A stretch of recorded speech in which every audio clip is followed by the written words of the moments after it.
card. Plus, join us from 11 a.m. for our launch celebration featuring Spin the Wheel, a celebrity self-checkout competition, free samples, and exciting prizes. And from February 20th to the 23rd, swipe your MasseyCard and earn double points when you use self-checkout. Be part of history at Massey Store Sunny Acres.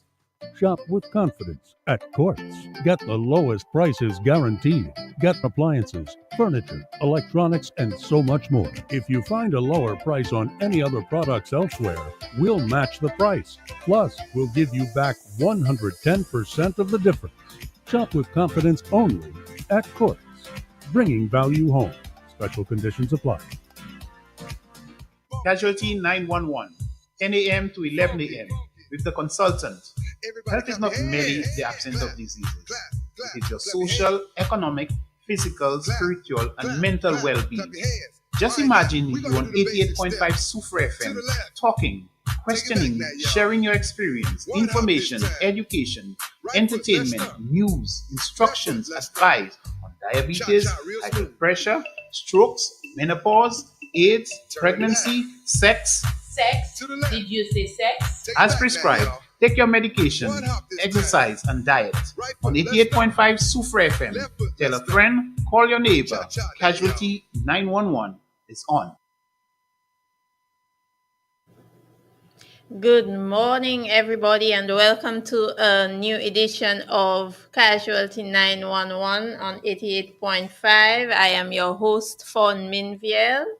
I'm sure some of you, our usual listeners, might be wondering why you have not heard the other voice. Control me.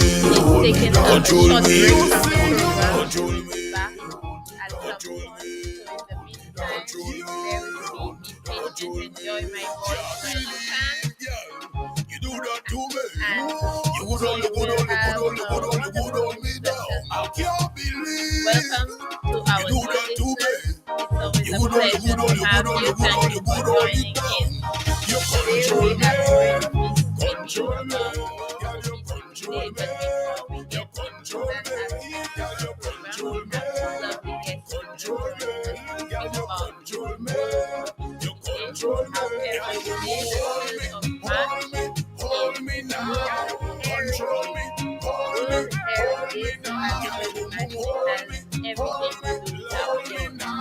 World Control me. Heritage Hold me. means Hold me changing now. mindset, Bumper so big when me stop empower to clap. yourself, Walk on your shake it, go and to the pop up. caring Tempted to talk, but you wanna get clapped. Send you a message, but on the WhatsApp. Wine and you wine and you wine and you wine, girl, you trying to blow my mind. And you juke and you juke and you juke and you juke, girl, that does make me get hooked. You control me, control me, girl, you control me. You control me, girl, you control me. Control me, girl, you control me. You control me, girl, you hold me, hold me, hold me now. Control me, hold me, hold me now. Girl, you hold me, hold me now. Control me, hold me now. Me no know about no fully done. Front of the class, but back of the bus. She only want wind up on the home. Tell the driver slow down. When you whine and you whine and you whine and you whine, girl, you trying to blow my mind. And you juke and you juke and you juke and you juke, girl, that does make me get hooked. You can take a break, give your ears a little break. And we don't necessarily need to have the volume very high when we listen. Sometimes we have the television on, or we're listening, watching a video, listening to something, and the volume is much louder than what it should be. As long as you can hear it, it's fine. We don't need it at twice the volume at which we can hear it. So that is another tip for us. Now, there are quite a few myths surrounding our ears, and one of them is that we need to use cotton buds to clean our ears because earwax are the enemy. Earwax is the enemy. And one of the interesting things that has been shared for World Hearing Day is that the ears are actually self-cleaning, so we don't need to use feathers or cotton buds or hairpins or anything of the sort to try to dig out wax from inside our ears, because we may actually be causing some damage instead of just cleaning out our ears as we think we are doing. So, on that note, I would like to share with you, for those of you who might be interested in screening, I would like to share with you that screening is available at the Viewfort Wellness Center and the Entrepot Wellness Center. You can call those two health centers to ask about the hearing clinic or the audiology clinic and try to get an appointment to get your ears checked. Many of us don't do it, but some of us may need it. And very interestingly, Nurse Sydney, who works in the hearing clinic, she is a hearing technician and a family nurse practitioner. She said she shared some interesting statistics with us from the press release for World Hearing Day. And in it, she says that in 2023, a total of 889 new clients attended the hearing clinic, with 943 individuals diagnosed with hearing and hearing loss. 63% of whom had disabling hearing loss. So that tells us that of the people who visited the clinic, more than half had disabling hearing loss. By 2024, the number of clients receiving care increased, which is good that people are actually going in to get the screening, making use of a very essential service. And 64% were diagnosed with hearing loss, which was a 2% increase from the previous year. So these are very interesting statistics here, and doesn't say very good things about us and our hearing. So can you imagine the rest of us who think that we have perfect hearing and we can hear a pin drop, that we may actually be having some issues with our hearing? I would like you to also look in the description of today's show, and there you will find a link for a webinar on to commemorate World Hearing Day. This webinar is taking place tonight, this evening from 6:30. So those of you who are interested in hearing a little bit more or knowing a little bit more about our ears, hearing loss, and so forth, you can join into that webinar this evening using the link provided in the description of the show today. So, as I said, that was just a brief, just sharing a little information with you about World Hearing Day. You'll get a lot more information if you tune into the webinar this evening. So please mark your, put a timer, put an alarm, something to remind you so that you can tune in this evening to get a little bit more information about the ears and our hearing. As I said earlier, our actual topic today is World Obesity Day, which is actually tomorrow, the 4th of March. So as you can tell, there are quite a few health observances for the month, and we try to cover as many as possible. So World Obesity Day is tomorrow, the 4th. Obesity, as we may imagine, some of us may think it's quite a simple condition, but obesity is quite a complex disease, and it is known to be a risk factor for several chronic non-communicable diseases, and that includes type 2 diabetes, heart disease, kidney failure. It can also affect our health in many different ways. For example, in terms of how well we are able to reproduce, it affects the way we move, we sleep, and it is a condition that has been on the rise for some time now. In 2020, in our STEP survey, or the WHO stepwise approach to NCD risk factor surveillance survey, from a representative sample, it showed that 65% of St. Lucians between the ages of 18 and 69 years were overweight or obese. And our guest today, Mrs. Fadia Campbell, who is a nutritionist and has been with us on the show very many times. She's almost like a co-host because she has been on quite a few times. She's no stranger. Um, she will talk a little bit about one of the influencing factors for the increasing obesity rates globally, and that includes what you will speak about is changes to our diet and eating habits over a period of several years, as well as giving us some more information from a nutritional aspect. But there are also other influences. For example, increased sedentary behavior. We sit a lot more, we move less. So that is one of the key issues, as well as the fact that we have easy transportation. We have access to cars and buses and everything so much easier than we did a long time ago. So it makes it so much more convenient for us.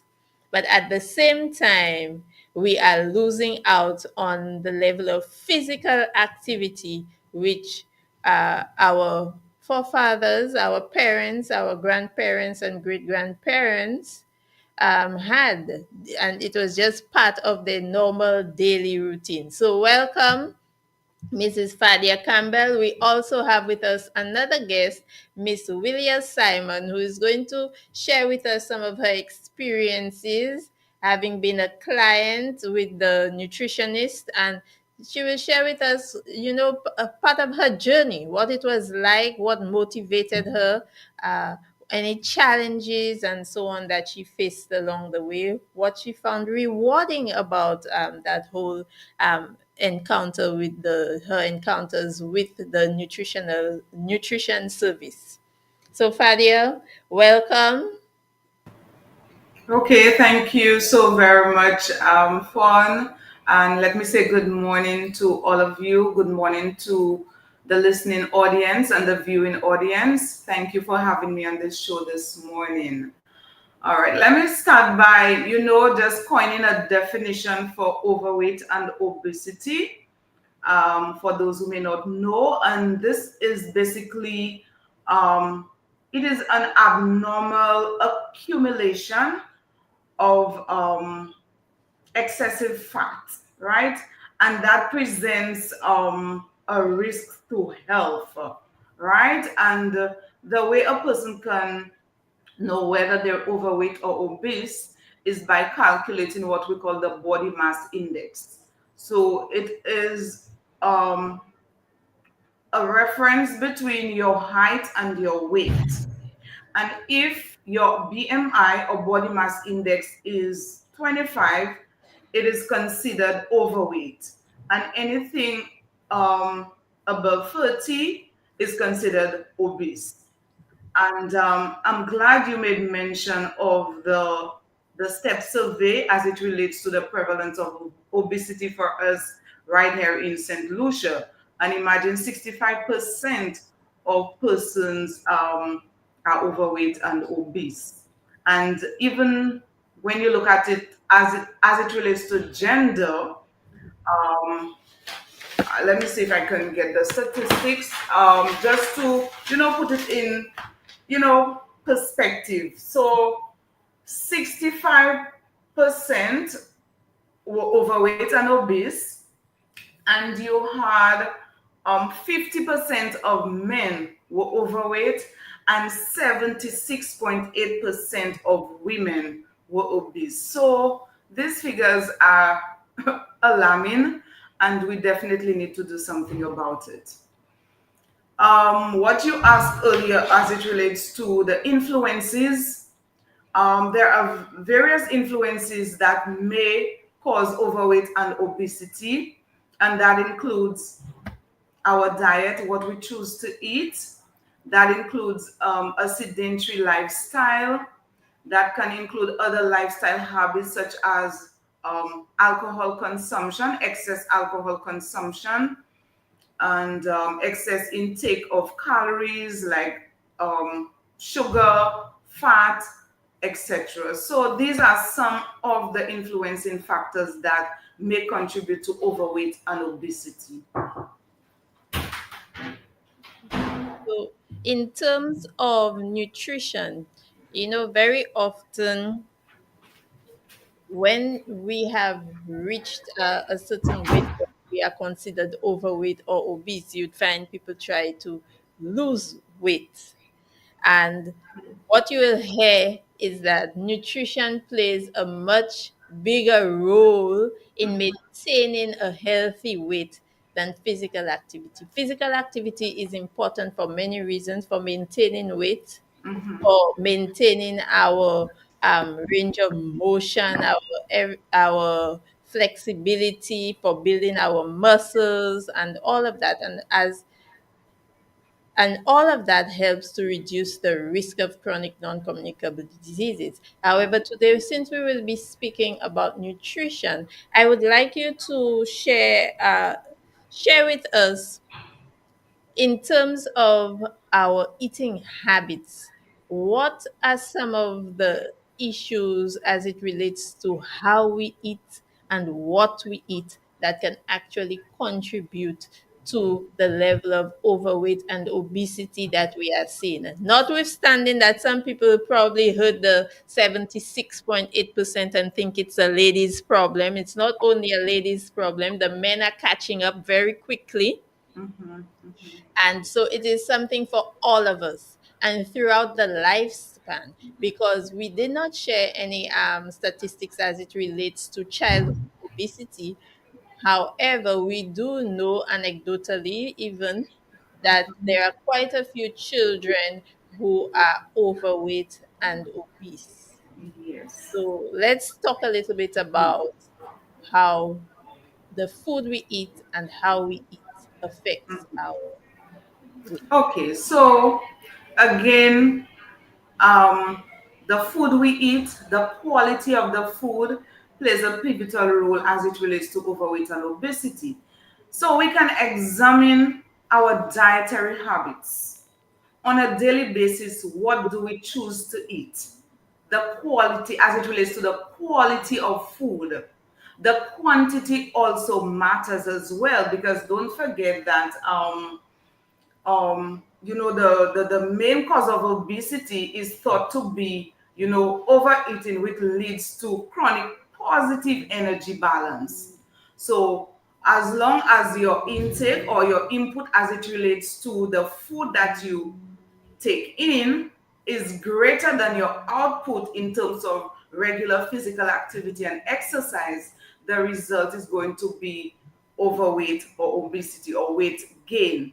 So we need to examine what we are choosing as it relates to our meals on a daily basis. And when I speak of quality, I mean, okay, let us say, are we choosing, let's say, ground provisions over refined carbohydrates? Yeah, and refined would be things like the convenience foods, the pasta, the ramen, and all of that. What are we choosing? That is quality. In terms of quantity, how much are we consuming? Because don't forget, the amount of food that we eat as it translates to calories, it is dependent on many factors, such as your gender, whether you're male or female, your physical activity and exercise, your age also determines the amount of calories that you need in a day. So all of these factors are important. So it is important for us to look at, like I said, the quality. What do you choose on a daily basis? Are your meals laden with a lot of fat, especially the unhealthy fats, those from the animal products, the saturated fatty foods? Are your meals laden with a lot of sugary foods or refined sugars? Excess intake of salt or sodium? Yes. So, or do you include a lot more fresh fruits and vegetables into your diet? Do you include legumes like peas, your beans, your nuts, etc.? So it is important to look at what the quality of what you're eating, the quantity in terms of the amount, and additionally, how do you prepare that food so that it can be healthy and wholesome? So you can take a healthy food and based on the ingredients that is added, it can become unhealthy. So let me give you an example. So for example, if you decide to do, let's say, fish, and you fry the fish, you deep fry it in oil, already that is creating some sort of increased calories in terms of the fat. So you'd want to choose healthier food, well, a meal preparation option. So for example, instead of frying, you can choose to bake that product or fish, or you can choose to boil it, you can choose to steam it, because in that way you will be minimize the amount of fat or other ingredients you would have added to that particular dish. All right, so meal planning preparation is also very important, and what it is that you're adding, the extras that you're adding to that dish. Okay. So usually when we speak about what we eat, many of us eat based on what we think tastes good. So what tastes good, and the other challenge that we hear quite often is that it's so expensive to eat healthily. And in terms of what you just mentioned, there are just a couple of things I'm throwing out there to you. In terms of what you just mentioned, in terms of the preparation, for example, you use the fried fish. Do you think that it is necessary to restrict any foods in terms of uh, eating healthily and maintaining a healthy diet? Would you say that it is necessary to restrict any food? So, for example, you would hear people talk about going completely sugar free or not frying anything at all, using no oil, no butter. Um, and stuff like that. Removing all salt from the diet, although salt may not really be part of that discussion. But, well, in terms of a healthy diet, yes, but in Indirectly, terms yeah. of the calorie intake, maybe not. Um, would you think? Would you say it's necessary to have? Absolutely. Yes, absolutely. And may I hasten to say that balance, striking a balance is also very important. You'd find in some instances, some persons who may want to go on a weight loss um, journey or diet might be very extreme in terms of choosing what we call crash diets. So, for example, some persons would tell you that they take in no salt or no sugar or no fat. But of course, when we speak of nutrition, we're speaking of balance, we speak of variety, etc. So that is where we come in to I mean when I not we sorry, but where the macronutrients they come in. So carbohydrates, fat, protein must be part of your a healthy diet plan, also your vitamins and minerals. So don't forget that that is the basis by which you can build upon whichever diet you choose to, especially as we're speaking of weight loss and obesity. Yes, so it has to be balanced. However, if you're concentrating on weight loss, you want to find yourself in what we call a caloric deficit. Remember, I alluded to earlier, if your input in terms of the amount of calories or food you take in is greater than the amount you put out, the result would be weight gain, maybe weight gain for some persons. So you have to think of certain foods that will um, facilitate that. So foods that are high in fat, and when we speak about fat, we still have to exercise moderation even with the healthy fats, right? So those from, especially from the plants, so your avocados, your nuts, and so on. Because don't forget that 1 gram of fat will yield or will give you 9 kilocalories, whether healthy or unhealthy. So you have to strike a balance. So ensuring that you restrict, especially the unhealthy fats, the saturated fats, and the byproducts. You want to restrict processed foods because they can be very high in calories, very high in sugar, very high in fat. You want to even restrict sodium. You not directly, but sometimes some persons may retain fluid, and if you're on a weight loss journey and you're monitoring your weight, sometimes part of that weight might be water weight. So even sodium can be part of what you need to monitor as well, even with weight loss, yes, or obesity. Um, yeah, so processed foods, right? I said fried and fatty foods, greasy foods, the fast foods, the refined carbohydrates like the pasta, the ramen, the chow mein. Yeah, so these are the foods you want to cut out, and even the method of preparation is also important. Speaking of a weight loss journey.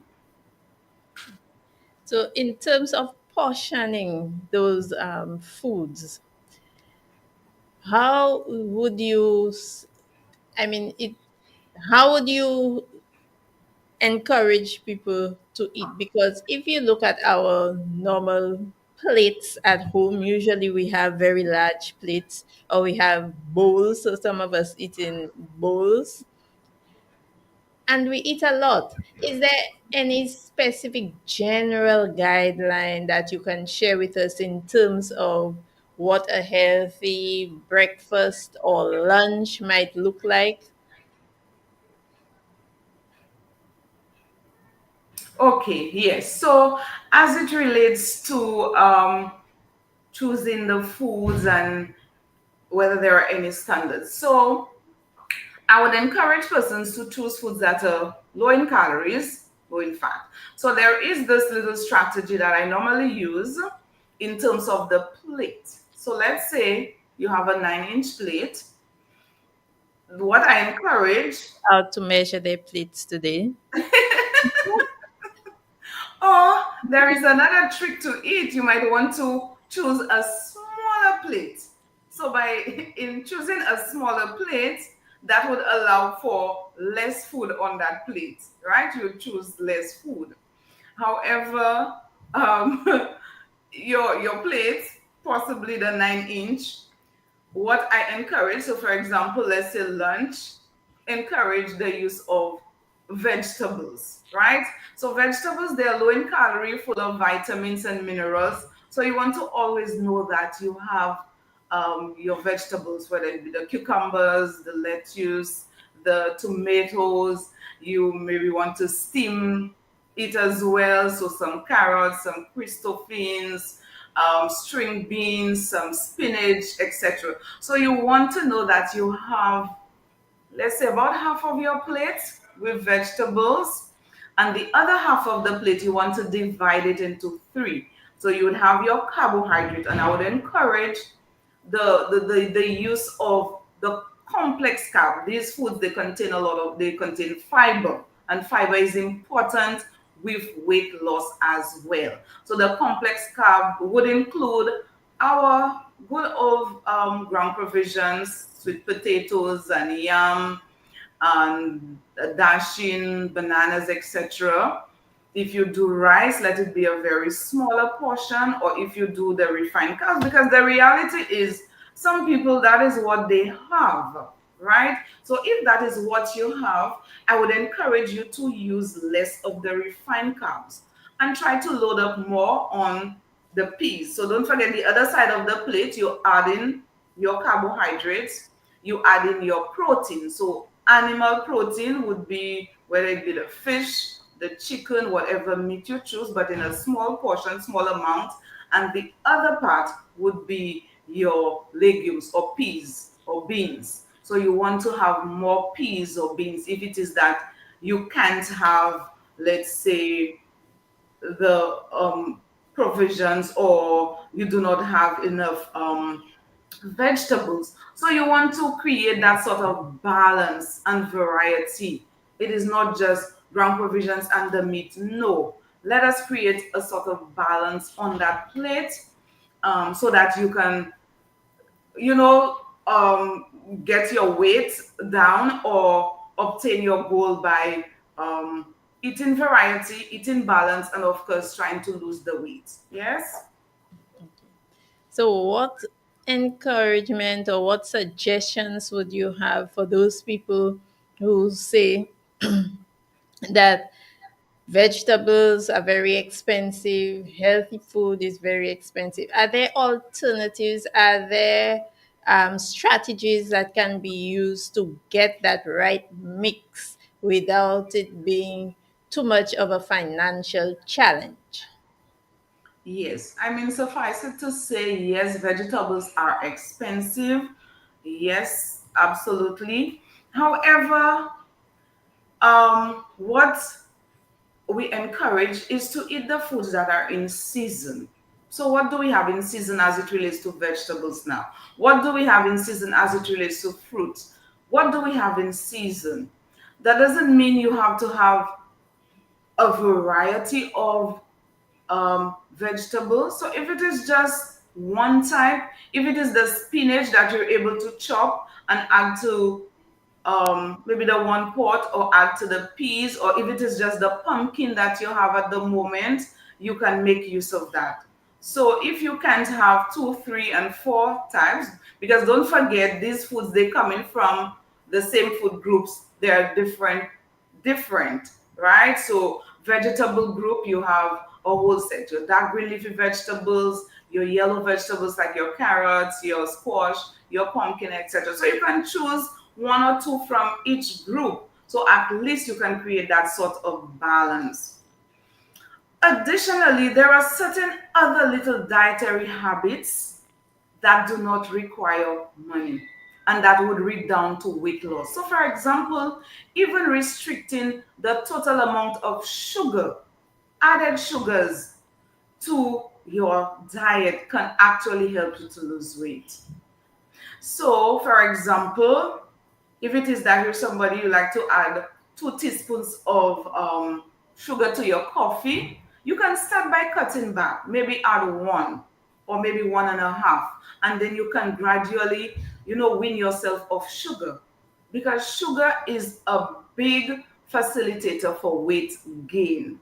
Yes, and persons I know they have attest to the fact that they cutting out sugar from their diet, not totally, but added sugars they have shown to help them lose weight. So this is a simple thing that does not require money.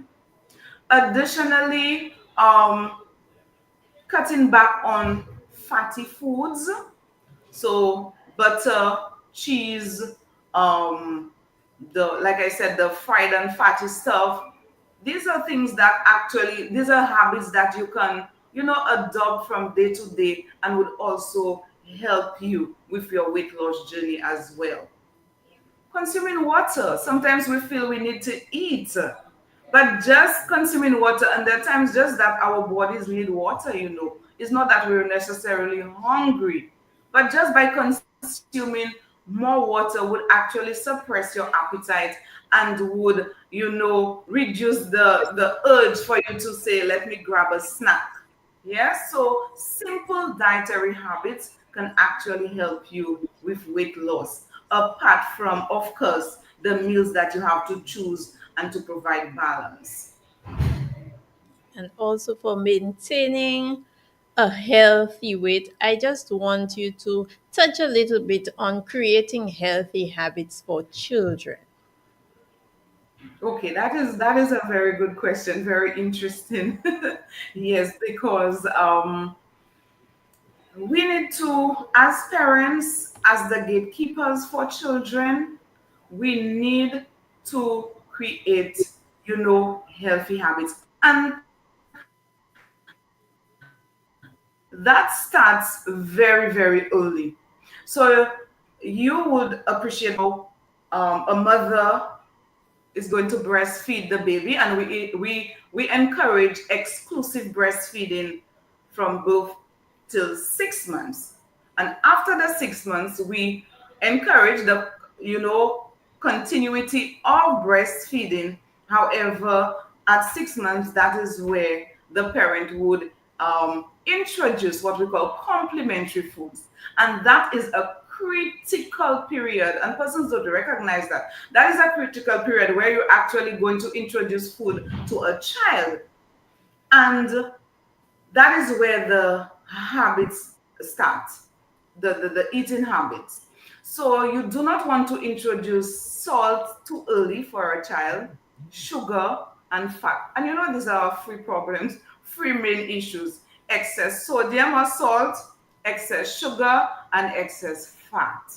So you do not want to introduce these ingredients or nutrients too early in the life of a child, because that is going to set the pace for the child in adult life, right? And that would depend on whether that, based on what is fed to the child, can increase the risk of chronic non-communicable diseases. All right, so it is very important to start healthy habits. So when you're doing the complementary foods after the 6 months, you want to start with one food at a time. So one fruit at a time, whether it's crushed or pureed banana, or crushed or pureed carrots or pumpkin. So you want to start with the healthy foods. And please, parents, those of you who are listening to me, I see it all the time where parents introduce a lot of sodas, the box juices, to children. Children do not need juice. I don't know where we get that concept or idea from. Children do not need juice. And when we speak about the juice, we're speaking about the juice drinks, those in the box that are laden with sugar, laden with additives, a lot of color, ingredients that can negatively impact the health of your child. So it is okay to introduce our local foods to our children. When we start the complementary food, crush the banana or puree the sweet potato with the pumpkin. So one to two foods, and like we always encourage the parents to do it one food or two foods at a time, so that if the child has a food allergy, you're able to detect, right? So you do it one at a time. So our provisions can be pureed into a nice porridge, into a nice soup. These are the foods you want to start off with your child, foods from the six food groupings. All right, and try to leave out all the processed and ultra processed snacks, out of the child's habits, dietary habits, because we are the ones as parents shaping that habit for the child. I find too many times our children's taste buds have been perverted with a lot of unhealthy foods, unhealthy snacks, that they do not even want to bother to taste our local ground provisions and other healthy foods like the vegetables. And that really sets the tone for how we eat later in life. In as much as we may learn later on about the, the health benefits of eating in the way you described earlier, it is very difficult to change our habits and to Very difficult. recondition our taste buds Definitely, to definitely, achieve that healthy those healthy eating habits. So at this definitely. point, I would like to invite Miss Simon to turn on her mic and her camera and to join us in the discussion, because I think it is very important for for our listeners to hear about, to hear from somebody who has had that journey of trying to reverse of the challenges with overweight and obesity. So there's a lot of feedback.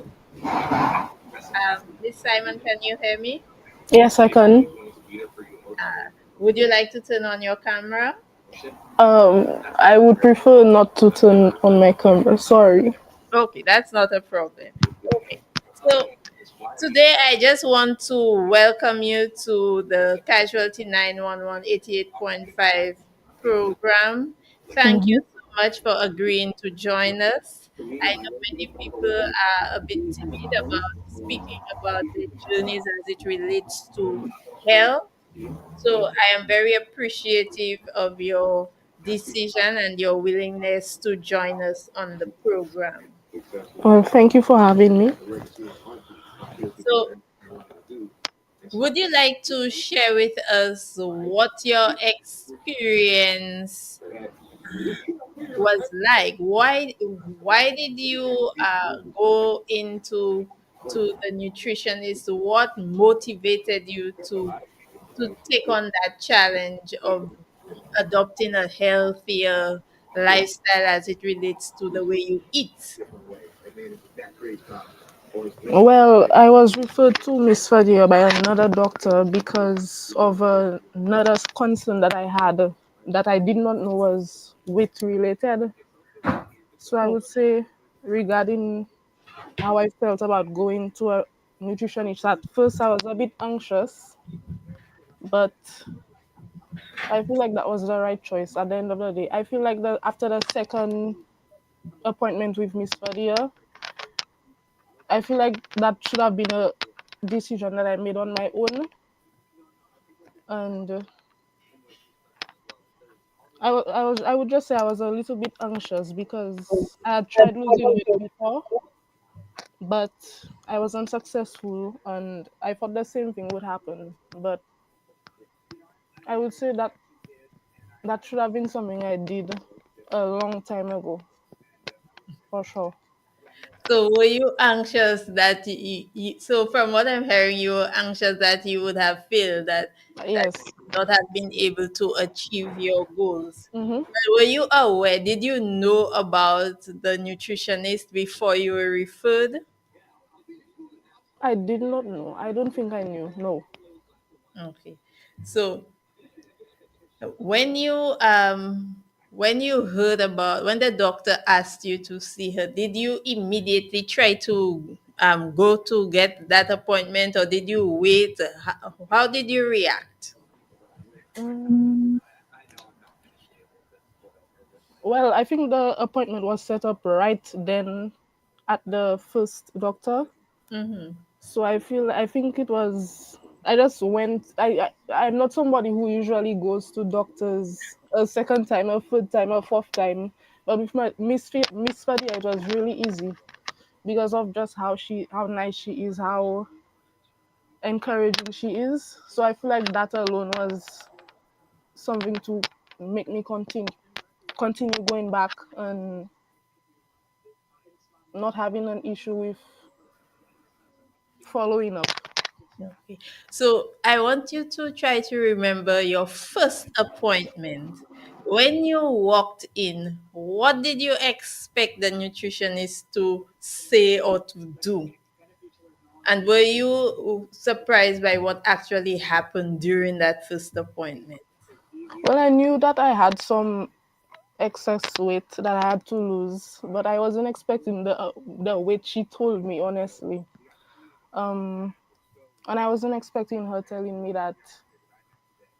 Um, believe it was my body age, my BMI, my just my weight on a whole. I never thought it would be so high, honestly. So you had Um, a little bit of a shock. And I yes, I think was that very shocked. happens to a lot of us, that we don't weigh ourselves. We just know, hey, I put on some weight, my clothes Yes. feel a little tighter, but we don't really go in and check the weight and check all the other things that she must have measured for you, like Yeah. your muscle mass and your the fat around your organs, your visceral Mm-hmm. fat, and so on. Yeah. So that was a little surprising. Yes, very surprising.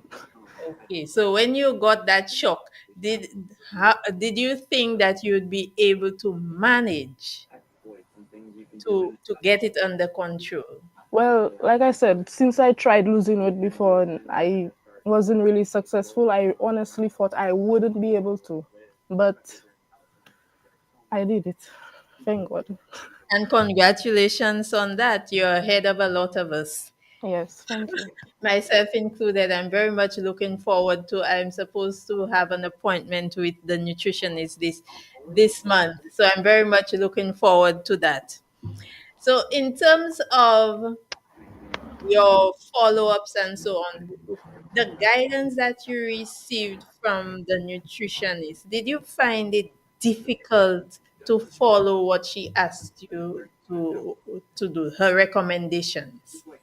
I would say the first 3 months, 3 or 4 months, it was a little bit difficult, only because obviously it's a little bit of a change. It's a little bit of a big change. That it's a lifestyle change at the end of the day.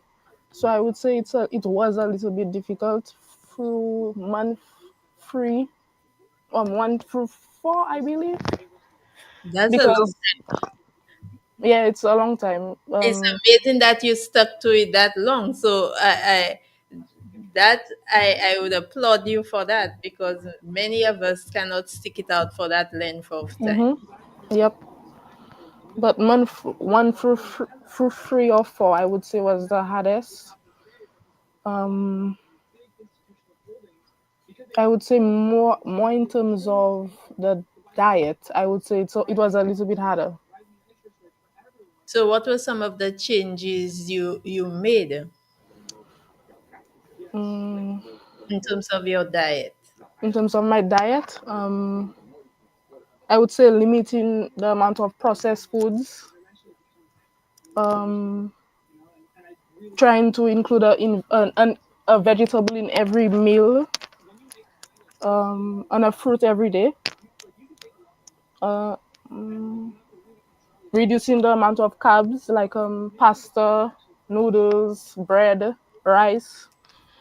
Um, yeah, that's what I would say for sure. So would you say that you had ever really thought about how you were eating to know that No, before, you were not eating a fruit every day, or maybe not any vegetables for the day? no, it would only be when I was trying, I would say, to go on a diet.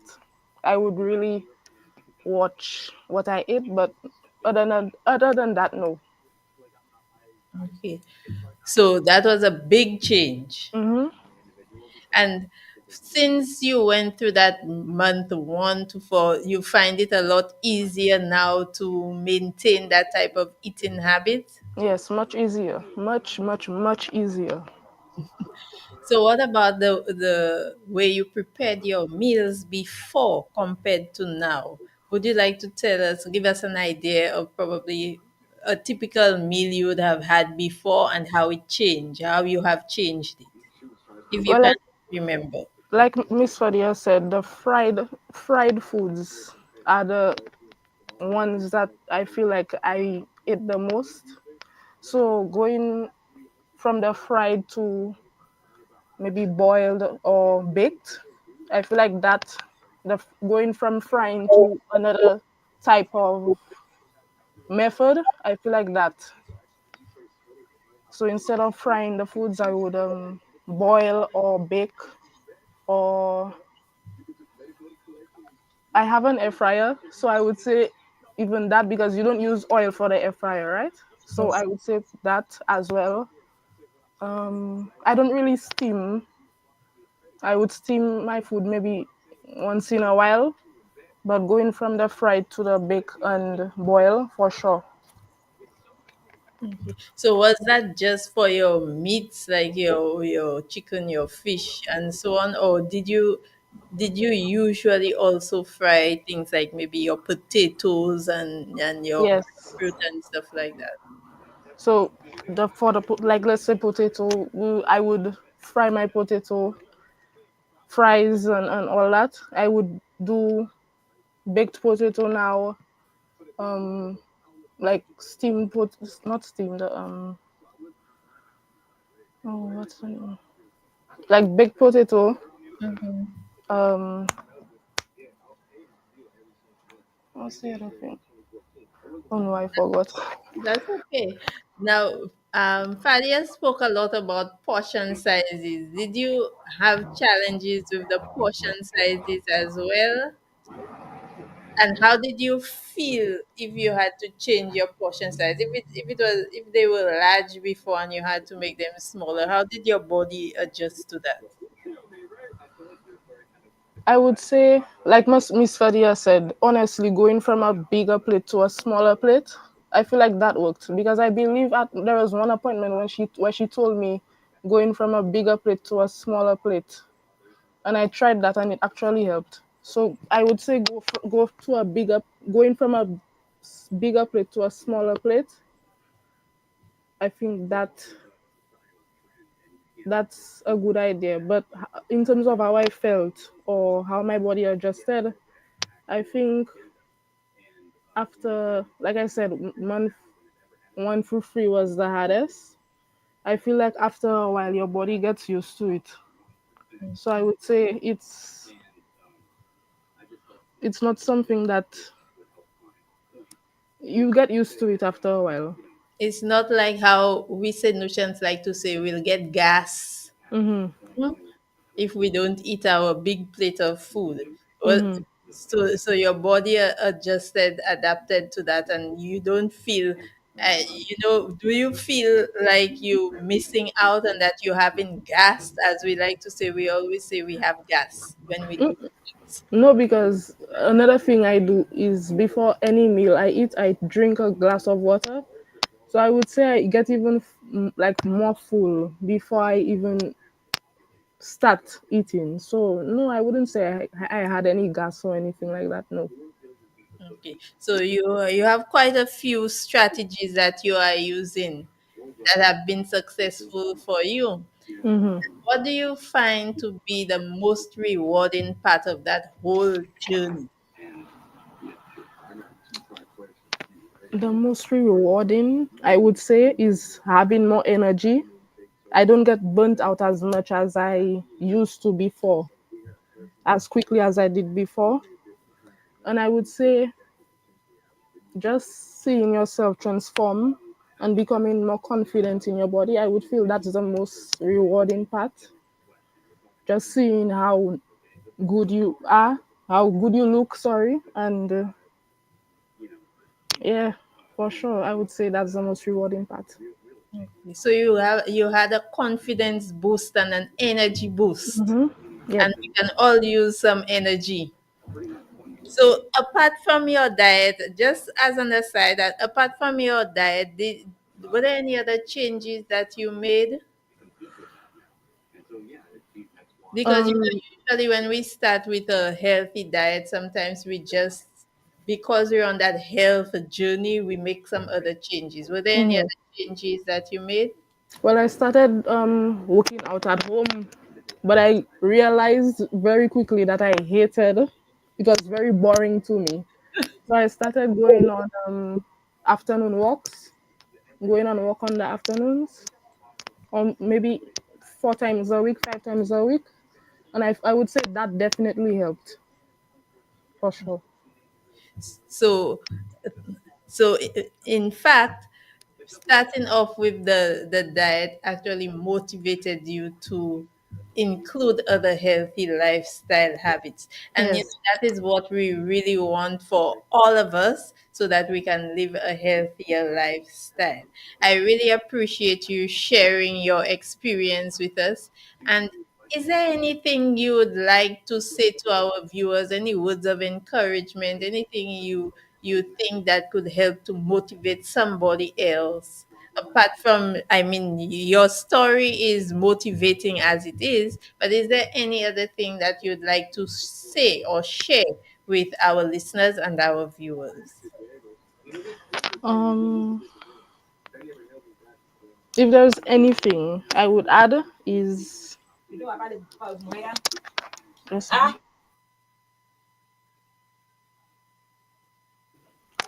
um to anyone who wants to lose weight, I would just say to take it slow and don't set unrealistic goals and don't set unrealistic goals that are hard to achieve, and then when you don't achieve it you want to quit, because that's what I would do before. So I would tell anybody just to take it slow. um if you make a mistake, don't give up. Nobody is perfect. And I guess I would say to learn good dieting habits. And if you need help from anyone, I would suggest going to a nutritionist, because if you go to a nutritionist, you can really track your progress that way. That's what I would tell somebody. Anybody who wants to lose weight, that's what I would tell them. Thank you so much, Miss Simon. I really appreciate uh, you sharing your journey, the suggestions you have made to the public, and I think it will motivate some of us to get started. And I wish you continued success on your healthy lifestyle journey. Thank you so much for joining us. Fadia, as always, it was a pleasure having you with us. And for this World Obesity Day, I hope all of us will take some time to think about where we are and to follow the suggestions made by Miss Simon. If we need that little extra help, we need to go to the nutritionist. We need somebody to guide us, to cheer for us, and to track for us. So, thank you so much, both of you, for joining us on this edition of Casualty 911. Have a wonderful day, and to our listeners, enjoy the rest of your day. Please tune in next week, same time, 10 a.m., for another edition of Casualty 911 on 88.5 Super FM. Thank you so very much. Take care. Bye bye. Thank you. Bye. Bye. Have a blessed day. Bye bye.